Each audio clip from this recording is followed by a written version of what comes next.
अस्सलामुअलैकुम to everyone and welcome to my YouTube channel. तो आज का जो हमारा टॉपिक है वो है प्लांट किंगडम। तो बेसिकली मैंने नया चैप्टर स्टार्ट किया है और अब हम देखते हैं यहाँ से फर्स्ट लेक्चर है इस चैप्टर का। तो सबसे पहले मैं आपको बताऊंगी कि हम पढ़ने क्या जा रहे हैं, ठीक है। क्योंकि जब भी हम कोई नया चैप्टर स्टार्ट करते हैं तो सबसे पहले ज़रूरी होता है कि हम उस चैप्टर को थोड़ा ब्रेक डाउन करें, ठीक है। हमें क्या पढ़ना है, अगर 10 दिन हमें पढ़ना है तो 10 दिनों में हमें क्या पढ़ना है। तो प्लांट किंगडम में हम सबसे पहले तो इंट्रोडक्शन में आपको दूंगी इसका, ठीक है, जो आज के लेक्चर में होगा इंट्रोडक्शन, ठीक है। फर्स्ट नंबर सेकंड, ठीक है, मतलब जो आज का लेक्चर होगा तो मैं आपको इंट्रोडक्शन बताऊंगी कि क्या होता है प्लांट किंगडम, इसके अंदर कैसे कौन से प्लांट्स आते हैं, क्या क्लासिफिकेशन, ठीक है, ओवरव्यू बताऊंगी मैं आपको आज के लेक्चर में। वो होगा इंट्रोडक्शन। फिर उसके बाद हम पढ़ेंगे, नेक्स्ट होगा हमारा क्लासिफिकेशन। क्या होगा? क्लासिफिकेशन। क्योंकि प्लांट किंगडम कितना वास्ट है, उसको किस तरह से क्लासिफाई किया गया है, क्या क्राइटेरिया यूज किया गया है, ठीक है। तो क्लासिफिकेशन। फिर हम उसके बाद पढ़ेंगे ऑल्टरनेशन ऑफ जनरेशन, ठीक है। देखो ऐसे दिखने में ये छोटे छोटे टॉपिक है, क्लासिफिकेशन, ऑल्टरनेशन ऑफ जनरेशन, लेकिन जब हम डिटेल में जाएंगे, इनके डिटेल में जाएंगे तो ये काफ़ी बहुत बड़े जो हैं चैप्टर नजर आते हैं। तो इंट्रोडक्शन में, आज के इंट्रोडक्शन में आपको मैं ये बताती हूँ। देखो प्लांट किंगडम अगर हम बात करते हैं, प्लांट किंगडम में क्या क्या आता है, ऑब्वियसली प्लांट्स आते हैं। तो अगर मैं आपको बोलती हूँ कि प्लांट को डिफाइन करो, आपके माइंड में एक पिक्चर आ जाती है कि इस तरह का आपको पिक्चर नजर आता होगा कि एक स्टेम है with well defined roots, leaves, ठीक है, फ्लावर्स हैं उसमें, ठीक है। आपको इस तरह का एक प्लांट नजर में आता है और आना भी चाहिए, क्योंकि हम स्टार्टिंग से हमें यही बताया गया कि ये प्लांट्स है। लेकिन जब हम हायर क्लास में जाते हैं फिर हम देखते हैं कि इस टाइप का एक सेल है, जो कि यूनिसेलुलर है, एक ही सेल है, बट इसको भी प्लांट कहा गया है, इसको भी प्लांट किंगडम में डाला गया है, ओके। फिर हम देखते हैं कुछ इस तरह के स्ट्रक्चर्स हैं जो कि ऑलमोस्ट माइक्रोस्कोपिक है, जो हमें दिखाई नहीं देते हैं, तो वो भी प्लांट किंगडम में डाले गए हैं। तो फिर हमारा क्वेश्चन अराइज होता है कि क्यों, इनको क्या जरूरत पड़ेगी इतने छोटे छोटे जो है ऑर्गेनिज्म को प्लांट किंगडम में डालने की। तो आंसर ये है कि देखो प्लांट किंगडम में जिसको भी जाना है, अगर प्लांट किंगडम में किसी मेंबर को फिट होना है तो उसको तो सबसे पहले उसको फोटोसिंथेसिस करनी है, ठीक है। तो क्या ये फोटोसिंथेसिस करते हैं? यस, वो फोटोसिंथेसिस करते हैं। क्यों? क्योंकि उनके अंदर क्लोरोफिल प्रेजेंट है, जो इस प्लांट में भी प्रेजेंट है, जो इस प्लांट के लीव्स में प्रेजेंट है। क्लोरोफिल एक पिगमेंट होता है, ग्रीन कलर का पिगमेंट, जो क्या करता है, जो लाइट को ट्रैप करता है और हेल्प करता है फोटोसिंथेसिस में, ओके। लीव्स में होता है ये, ग्रीन पार्ट्स में। तो ये जो है ये भी फोटोसिंथेसिस करते हैं। तो इसका मतलब ये हो गया कि जो फोटोसिंथेसिस कर रहा है, जिसके पास क्लोरोफिल है, तो वो आते हैं प्लांट किंगडम की कैटेगरी में। और एक और चीज़ वो ये है कि इनके अंदर जो सेल प्रेजेंट होता है उसके बाहर प्रेजेंट होता है सेल वॉल, ठीक है। जैसे एनिमल सेल में मैंने इसका लेक्चर भी दिया है, एनिमल सेल के बारे में, सेल वॉल का भी मैंने लेक्चर दिया है। मैंने बताया कि सेल वॉल और सेल मेम्ब्रेन में क्या डिफरेंस है। तो वो सेल्स, इन सेल्स में क्या होता है, सेल मेम्ब्रेन के बाहर एक कवरिंग होती है, उसको सेल वॉल कहते हैं, काफ़ी रिजिड होती है और प्लांट्स में वो होना भी चाहिए, उनको लगता भी है। तो ये भी एक फीचर है जो प्लांट्स में होता है। तो इन सब में ये जो एल्गी वगैरह जो मैं बता रही हूँ, जो ये लोअर ऑर्गेनिज्म है, लोअर प्लांट ऑर्गेनिज्म है, इनमें भी क्या है, सेल वॉल है, क्लोरोफिल है, फोटोसिंथेसिस करते हैं। यहाँ तक ठीक है। फिर मैंने बात की थी क्लासिफिकेशन की। अब देखो क्लासिफिकेशन में हम क्या पढ़ेंगे। देखो सबसे पहले हम क्लासिफिकेशन क्यों पढ़ते हैं।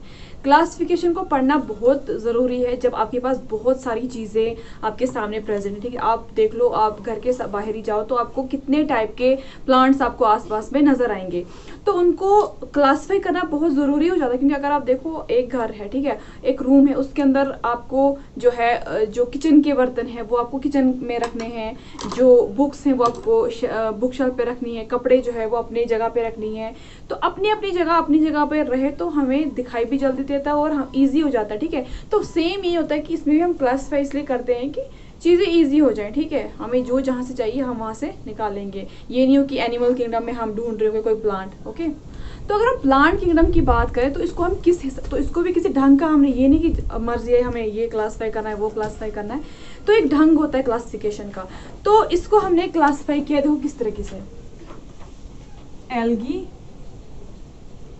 ठीक है, ब्रायो,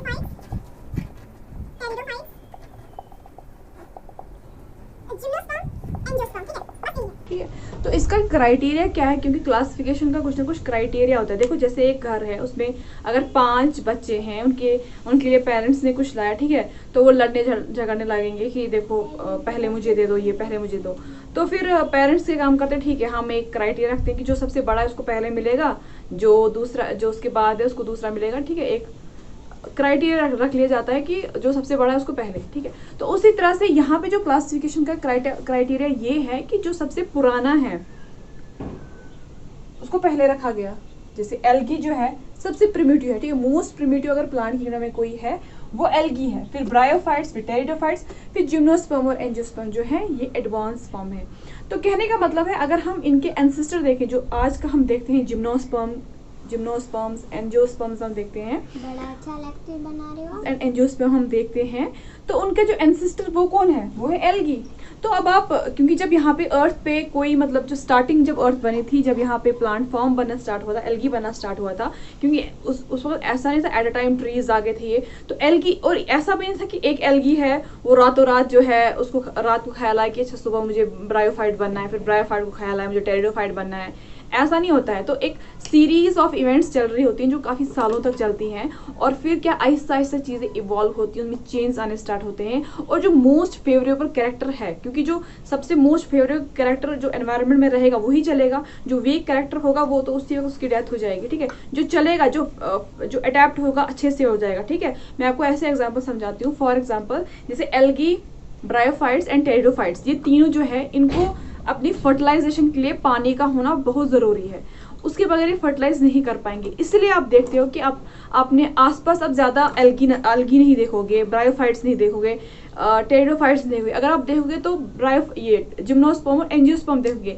उसका रीज़न यही है कि देखो ये तीनों जो है इनके अपने नखरे हैं कि हमें जी पानी चाहिए फिर हम फर्टिलाइज करेंगे, तो तभी इनकी जो जगह है वो रिस्ट्रिक्ट है एक जगह पे, ये ज़्यादा जो है पॉपुलर नहीं है, हर जगह नहीं है, ठीक है। तो अब देखो एल्गी में एक फेवरेबल चीज वो आ गई, मानो एक एल्गी में बहुत सालों पहले, millions of years ago, algae में एक फेवरेबल चीज आ गई किसी म्यूटेशन की वजह से, क्या, जिसकी वजह से उसमें थोड़ा सा वो इवॉल्व होके ब्रायोफाइट बन गया। अब आप बोलोगे कि एल्गी, ब्रायोफाइट, टेरिडोफाइट, मैंने तीनों कहा कि इनको वाटर की रिक्वायरमेंट है, ये इनमें एक सिमिलैरिटी है, बट इनमें डिफरेंस है, तभी तो ये अलग अलग रखे गए हैं। एल्गी जो है देखो, जो सबसे पहला होता है वो सबसे सिंपलेस्ट है, सबसे प्रिमिटिव है, बहुत सिंपल स्ट्रक्चर है, मतलब ये है मोस्टली ये आपको दिखाई देंगे सिंगल सेल के, जैसे क्लाइमेडोमोनास हुआ, क्लोरेला हो गया, वो एक ही सेल के हैं, उसी सेल में क्लोरोप्लास्ट है और वही फोटोसिंथेसिस कर रहा है, उसी एक सेल के कंधों पे सारा बोझ है, वो सब कुछ कर रहा है वो। फिर जब ब्रायोफाइट्स पे आप देखते हो, ब्रायोफाइट्स में चलो कुछ ब्रायोफाइट्स हैं unicellular, but most of the cases multi cellular है। दैट मीन्स ये एक जो है एक फेवरेबल फीचर आ गया एक प्लांट के लिए, चलो ब्रायोफाइट्स में मल्टी सेलुलर है, ओके। देन उसके बाद टेरिडोफाइट्स में क्या डिफरेंस है जो ब्रायोफाइट और एल्गी को उसके अलग कर रहा है। देखो एल्गी और ब्रायोफाइट में एक चीज एब्सेंट है, वो है xylem and phloem. Xylem and phloem का काम है पानी को ट्रांसपोर्ट करना, ये सब आपको पता है, मिनरल्स वगैरह सैप को ट्रांसपोर्ट करना। लेकिन जो ये फीचर है ये किसमें है, ये आया टेरिडोफाइट्स में पहले। टेरिडोफाइट में जाइलम फ्लोएम है और इसकी वजह से और थोड़े से और या मतलब इनका जो बॉडी स्ट्रक्चर है थोड़ा और कॉम्प्लेक्स, थोड़ा और बड़ा जो है, मतलब अगर सामने आपको दिखाएंगे भी तो हम बोल सकते हैं कि ये प्लांट है, जो हमारे माइंड में एक इमेज आती है कि चलो वो स्टेम, वो लीव्स वगैरह, थोड़ा बहुत टेरिडोफाइट्स में वो फीचर है। तो ब्रायोफाइट का भी अब जो फीचर है एल्गी से थोड़ा कॉम्प्लेक्स होता है, ठीक है। जैसे एल्गी में जो फीचर है, मतलब जो स्ट्रक्चर है वो काफी सिंपल है, फिर ब्रायोफाइट में थोड़ा सा कॉम्प्लेक्स हो जाता है, ठीक है। अब जो ये मैं बोल रही हूँ बार बार सिंपल स्ट्रक्चर, इसका एक नाम है, इसको कहते हैं थैलॉइड स्ट्रक्चर। देखो ये जो चीजें हैं ये आपने समझना, मैं इसी टाइम सब बता रही हूँ, ये मैं आपको इंट्रोडक्शन बता रही हूँ कि क्या क्या चीजें हैं इसमें, क्या क्या पढ़ना है आपको। ये जो है इसके बारे में हम एल्गी का डिटेल लेक्चर होगा, एल्गी। फिर देखो एल्गी में भी और क्लासिफिकेशन है, एल्गी भी आप देखोगे लाल कलर की, ग्रीन कलर की, रेड कलर की, वो है, उसका भी एक क्राइटेरिया है कि वो किस बेस पे अलग अलग हुए हैं, वो हुए हैं on the base of the pigment, उनमें अलग अलग पिगमेंट है, ऐसा नहीं कि सब ग्रीन ही है, कुछ रेड है, ठीक है। ये सब चीजें एल्गी में आ गई। तो ब्रायोफाइट्स भी आ गई, टेरिडोफाइट्स मैंने बताया इसमें जाइलम एंड फ्लोएम है और अब स्ट्रक्चर भी थोड़ा है ये। तो अगर आप बोलोगे कि हम अपने आसपास कहाँ पे एल्गी देखते हैं, देखो जितने भी एल्गी ज्यादातर हैं वो होते हैं कहाँ पे, पानी में होते हैं, क्योंकि मैंने आपको बताया कि इनकी रिक्वायरमेंट है फर्टिलाइजेशन, एल्गी जो है उसकी तो पानी ही रिक्वायरमेंट है फर्टिलाइजेशन की। फिर जब ऐसे हम ब्रायोफाइट्स पे जाते हैं, ओके, कुछ ब्रायोफाइट्स क्या काम करते हैं या टेरिडोफाइट्स क्या करते हैं, मतलब वो मॉइस्ट प्लेस पे भी रह लेते हैं, ठीक है। उन्होंने चलो इतना कंप्रोमाइज़ कर लिया कि चलो हम मॉइस्ट जगह पे भी रहेंगे, तभी आपको नजर आएंगे। जैसे कभी आप पानी की टैंकी आप देखोगे, वहाँ पे एल्गी ग्रो होगी, ठीक है। तो या अगर देखोगे माउंटेन्स में देखोगे, जिस साइड से जिस तरफ से धूप नहीं पड़ती, जिस माउंटेन साइड पे धूप नहीं पड़ती, वहाँ पे एक आप देखोगे एक ब्लैंकेट जैसा बिछा होता है, उसका मॉसेस का बिछा होता है, ग्रीनरी होती है, ठीक है। अगर आप हाथ लगाओगे ऐसे हाथ से पकड़ोगे, आपको छोटे छोटे वो प्लांट्स दिखेंगे। वो क्या होते हैं, वो ब्रायोफाइट टेरिडोफाइट्स होते हैं, तो काफ़ी मॉइस्ट होते हैं ना, वो एक चादर जैसी बिछी होती है। तो कहने का मतलब है कि वो ड्राई वाली जगह पे नहीं मिलेंगे, वो आपको मॉइस्ट वाली जगह पे मिलेंगे, क्योंकि उनका रिक्वायरमेंट है, उनकी जो गैमेट्स है वो फ्यूज, उनको उसको पानी चाहिए, मॉइस्चर चाहिए। ओके, यहाँ तक ठीक है। तो आपको पता चले कहाँ इनकी हैबिटेट क्या है। और एक बात बहुत इंपॉर्टेंट है, देखो हम कहते हैं कि फोटोसिंथेसिस, अगर आपको कुछ बोला जाएगा कि सबसे ज़्यादा फोटोसिंथेसिस कौन से प्लांट्स करते हैं, तो आप सोचो कि ये जो बड़े बड़े पेड़ हैं, जैसे बनियन ट्री हो गया, मैंगो ट्री हो गया, बड़े बड़े जो ये फ्रूट्स ट्री हैं, बाकी चिनार के ट्रीज हैं, ये फोटोसिंथेसिस करते हैं। But the answer is no, क्योंकि सबसे ज़्यादा 50% ऑफ द फोटोसिंथेसिस करते हैं एल्गी। तो आपको लगेगा कि ये तो काफ़ी छोटे छोटे हैं, मगर बट 50% जो फोटोसिंथेसिस है इनका काफ़ी ज़्यादा कंट्रीब्यूशन है, ठीक है, हमारी अर्थ के लिए। यहाँ तक हो गया, आपको समझ में आया एल्गी, ब्रायोफाइट्स एंड टेरिडोफाइट्स। फिर आता है जिम्नोस्पर्म्स, ठीक है। अब जिम्नोस्पर्म और एंजियोस्पर्म हम इकट्ठे पढ़ते हैं, क्योंकि अब ये समझो एक किस्म के मैच्योर जो हैं, ये सीनियर्स हैं इनके, ये तो जूनियर्स हैं, ये सीनियर्स हैं।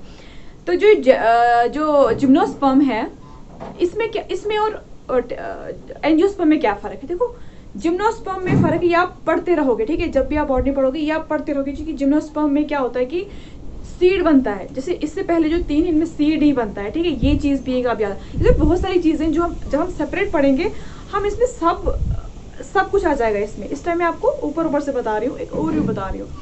तो जिम्नोस्पर्म में क्या होता है कि सीड बनता है, बट वो बंद नहीं होता है। जैसे आपने एप्पल खा रहे हो, एप्पल आप खाते हो, क्या आपको एप्पल को देख के कभी सीड नजर आता है? नहीं, क्योंकि वो सीड उसके अंदर छुपा होता है। जब आप खाते हो फिर आपको नजर आता है, या मैंगो या बाकी, क्योंकि वो एंजियोस्पर्म है, एंजियोस्पर्म के फीचर्स यही है। लेकिन जिम्नोस्पर्म में ऐसा नहीं, जिम्नोस्पर्म के जो सीड्स हैं वो नेकेड होंगे, वो कोई फ्रूट वूट नहीं है वैसा उसमें कुछ।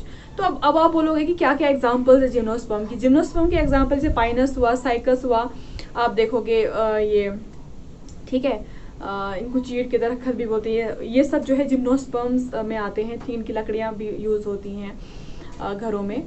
हो गया यहाँ तक। फिर आता है एंजियोस्पर्म। एंजियोस्पर्म जो है ये एडवांस है, इसमें तो हर चीज़ अच्छी है, इसमें फर्टिलाइजेशन भी काफ़ी सोफिस्टिकेटेड मैनर में होती है, पोलन आता है, फिर जर्मिनेशन जिम्नोस्पर्म भी होता है। और फिर उसके बाद जो है ओवरी के अंदर जो है एग फ्यूज होके वहाँ पे जाइगोट बनता है, एम्ब्रियो बनता है, सीड, फिर आगे जाके फ्रूट बनता है, ठीक है। तो ये सब जो है प्रोसेस है एंजियोस्पर्म में होता है। और उसके बाद जो सीड जो है इसमें एनक्लोज रहते हैं, ठीक है। तो अब आपको समझ में आया algae, bryophytes, pteridophytes, gymnosperm and angiosperm, ये क्लासिफिकेशन है, ठीक है, जो हम सेपरेट टॉपिक होगा, अच्छे से हम पढ़ेंगे इसका। अब आता है, मैंने एक और चीज़ बताई थी, अल्टरनेशन ऑफ जनरेशन। उसका क्या मतलब है, अल्टरनेशन ऑफ जनरेशन का क्या मतलब है। देखो हर किसी लिविंग ऑर्गेनिज्म के टाइम में एक फेज आता है, 2 फेज आते हैं, एक आता है हैप्लॉइड फेज, एक आता है डिप्लॉइड फेज। तो अब आप बोलोगे कि कहाँ से हम तो डिप्लॉइड है, हम कब हैप्लॉइड थे? हम हैप्लॉइड थे, एक टाइम पे हम हैप्लॉइड थे, क्योंकि देखो हमारी जो बॉडी थी जब हम छोटे बच्चे थे, ठीक है, अब जब हम छोटे से बच्चे थे उससे पहले की बात करो हम, ये एक गैमेट हमारे फादर का था, एक गैमेट हमारी मदर का था। जब ये दोनों फ्यूज हो गए तो इन्होंने बनाया 2n, एक जाइगोट बनाया, ठीक है, जो कि एक डिप्लॉइड है। फिर उसके बाद एक सीरीज ऑफ डिविजन्स हो गई, फिर नाक बन गया, मुंह बन गया, आंखें बन गई, तो एक वो बन गया फीटस से लेकर एक चाइल्ड बन गया और हम ग्रोन अप हो गए। लेकिन अगर हम बहुत पीछे जाए तो हम कहाँ थे? ये तो हम ही थे ना, हम 2 पार्ट्स में थे, फिर फ्यूज हो गए। तो बेसिकली हम तो लाइफ तो यहीं से आ रही है ना। तो हमारी लाइफ में एक फेज था जब हम हैप्लॉइड थे, और हमारे लाइफ में एक फेज है अभी जब भी हम डिप्लॉयड है। तो इसी का मतलब होता है अल्टरनेशन ऑफ जनरेशन। तो जनरेशन अल्टरनेट होती है, 2 फेज में अल्टरनेट होती है, ठीक है, हैप्लॉइड और डिप्लॉयड। तो प्लांट्स में तो ये चलता रहता है। अब देखो ह्यूमंस में जो सबसे डोमिनेंट फेज है, प्लांट्स में भी जो हायर प्लांट्स है उनमें जो डोमिनेंट फेज होता है वो डिप्लॉयड का ही होता है। तो जो हैप्लॉइड जिससे हम हैं, हैप्लॉइड कितने टाइम तक की रहे हम, काफ़ी कम टाइम तक, फिर बाद में हम जल्दी डिप्लॉयड बन गए, अभी तक डिप्लॉयड है। और फिर क्या होता है, जैसे मेल एंड फीमेल, इनकी बॉडी के अंदर जो रिप्रोडक्टिव पार्ट्स हैं उसमें भी जो है अब गैमेट्स बनते हैं। ओके, तो ये जहाँ से गैमेट्स आ रहे हैं, हमारी बॉडी में भी जो है गैमेट्स बन रहे हैं। तो हमारी बॉडी के अंदर भी एक हैप्लॉइड एक फेज चल रहा है, ठीक है। तो अब हम प्लांट्स की बात कर रहे हैं, हम प्लांट किंगडम पढ़ रहे हैं।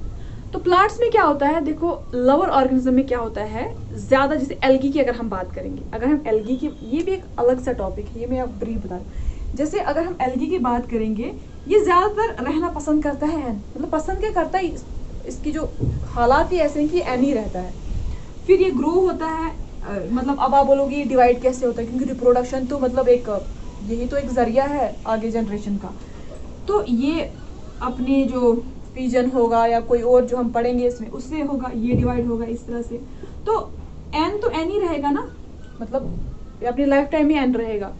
या फिर जब हम और आगे देखते हैं, जैसे ब्रायोफाइट्स में हम देखते हैं कि इस तरह का अगर स्ट्रक्चर है वो एन है, हो सकता है ये ऐसे स्पोर्स बनाए, ऐसे बनाए, यहाँ से दूसरा है, ये मेल है, ये फीमेल है, ये भी स्पोर्स बना रहा है, ठीक है, ये भी हैप्लॉइड है, ये भी हैप्लॉइड है। ओके, तो ये जब फ्यूज होती है 2n बनाएंगे, ठीक है, ये 2n बना के कोई ऐसा जैसा स्ट्रक्चर बनाएंगे, ठीक है, एक बनाएंगे एक बिल्कुल अनडिफरेंशिएटेड स्ट्रक्चर जो दिखने में ना प्लांट है ना कुछ, ऐसा स्ट्रक्चर बनाएंगे, ठीक है, जो 2n रहेगा, जो कि काफी टाइम तक रह सकता है। फिर से जो है ये क्या बनाएगा, स्पोर्स बनाएगा फिर इसके अंदर। तो ये इस टाइम आपको उतना समझ में नहीं आएगा। कहने का मतलब है कि यहाँ पे जो है कभी ये हैप्लॉइड बनाएगा, क्योंकि हैप्लॉइड मतलब जब ये सेल्स बनाएगा, जैसे इसने, जैसे मान लो ये हैप्लॉइड सेल है, ठीक है, ये ग्रो नहीं हुए, ये हैप्लॉइड सेल थे ना, ये ग्रो नहीं हुए, ये जल्दी फ्यूज हो गए। लेकिन जो लोअर प्लांट्स में क्या होता है, ये ग्रो हो जाएंगे, ये ठीक ठाक ग्रो हो जाएंगे, फिर जो है उनमें स्पोर्स निकलेंगे, फिर वो फ्यूज जाएंगे, फिर वो 2n बनाएगा, फिर वो 2n जो है ऐसे, फिर उसमें स्पोर्स निकलेंगे, ठीक है। मतलब टाइम वेरी करेगा, जैसे यहाँ पे उतना टाइम नहीं लगता कि ये एन रहे, ये जल्दी फ्यूज हो जाएंगे, लेकिन यहाँ पे टाइम लगता है। यहाँ पे एन वाला जो स्ट्रक्चर है वो ग्रो होगा अच्छे से, मतलब दिखेगा कि ये प्लांट भी है, ठीक है। तो इसी को कहते हैं अल्टरनेशन ऑफ जनरेशन। तो हर प्लांट के लिए अलग अलग है, जैसे एल्गी में, ब्रायोफाइट्स में, टेरिडोफाइट्स में अलग है, एंजियोस्पर्म में। तो फिर एंजियोस्पर्म एंड जिम्नोस्पर्म का आपको पता ही है वो फर्टिलाइजेशन का क्या प्रोसेस है, उसमें डबल फर्टिलाइजेशन होती है, पोलन्स आते हैं, स्टिग्मा पे बैठते हैं, स्टिग्मा से फिर ओवरी में जाते हैं, वहाँ पे एग को फ्यूज करते हैं, 2n बनाते हैं, एंड फिर आगे जो है स्ट्रक्चर पूरा बनता है। तो ये था आज का टॉपिक अबाउट, इसमें इंट्रोडक्शन मैंने दिया था अबाउट प्लांट किंगडम के बारे में। और जो कल इंशाल्लाह जो हम स्टार्ट करेंगे वो होगा क्लासिफिकेशन ऑफ प्लांट किंगडम, जिसमें जो पहला टॉपिक होगा हमारा वो एल्गी होगा ओब्वियसली। और फिर हम एल्गी को पढ़ेंगे, फिर एल्गी की क्लासिफिकेशन को पढ़ेंगे, रेड ग्रीन जो भी है, और फिर उसके बाद ब्रायोफाइट्स की, क्योंकि क्लास की इसमें इंपॉर्टेंट क्या है, इसमें क्लासिफिकेशन, सबसे पहले तो क्लासिफिकेशन करना है, फिर अल्टरनेशन ऑफ जनरेशन, ये सब पढ़ना है। तो अगर आपको मेरे लेक्चर्स जो है इंटरेस्टिंग लगते हैं, हेल्पफुल लगते हैं, तो do share them and don't forget to subscribe the channel and also like the video, and thank you.